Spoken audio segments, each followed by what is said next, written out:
নমস্কার, আমরা এই মুহূর্তে চৌরাতপুর টিএমসি পার্টির সম্মিলন সভা মাথাভাঙা ১ নং ব্লক কেদারহাট অঞ্চল জোড়শুমুলি আমবাড়ি ৫-এর ২৭ নং বুথের সম্মিলন সভা এবং টিএমসি পার্টির নেতাদের বক্তব্য তুলে ধরার চেষ্টা করব।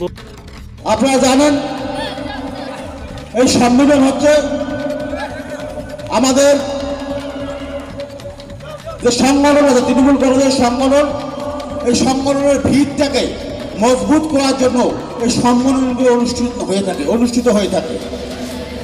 এই সম্মেলনগুলো যখন আসে তখন আপনারা বুঝতে পারবেন সামনে আমাদের লড়াই আছে, সেই লড়াইয়ের জন্য প্রস্তুতি এই সম্মেলনের মধ্যে থেকেই নেওয়া হয়। আগামী ২৬ সালের মে-জুন মাসের মধ্যেই আগামী বিধানসভা নির্বাচন অনুষ্ঠিত হবে। সেই নির্বাচনে আমরা আমাদের বুথকে কীভাবে শক্তিশালী করব, কীভাবে বিরোধী শত্রুকে পরাস্ত করব, তার রূপরেখা তৈরি হবে, তার কর্মসূচি আমরা এখান থেকে ঘোষণা করব। সুজাতা বর্মন মহাশয়া উপস্থিত আছেন, এই বুথের বুথ সভাপতি নিরঞ্জন বর্মন উপস্থিত আছেন, কেদারহাট অঞ্চল তৃণমূল কংগ্রেসের সহসভাপতি তথা মাথাভাঙা ১ নং পঞ্চায়েত সমিতির কর্মাধ্যক্ষ ঝন্টু বর্মন মহাশয় এবং উপস্থিত আছেন এই বুথের সংগ্রামী সাথী বন্ধুগণ, মা ও বোনেরা। আপনারা প্রত্যেকেই জানেন যে আগামী ২০২৬ সনে আমাদের রাজ্যের বিধানসভা নির্বাচন।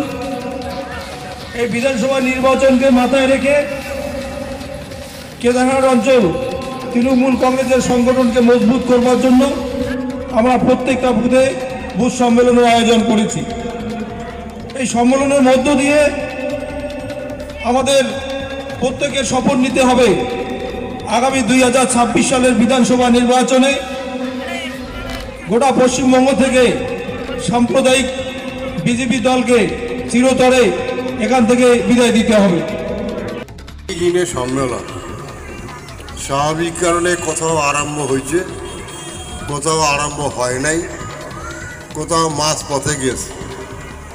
আপনারা যারা বুথ সম্মেলনে আসছেন, পর পর বক্তারা আসবে, বিভিন্ন বক্তা বিভিন্ন জায়গায় গেছে।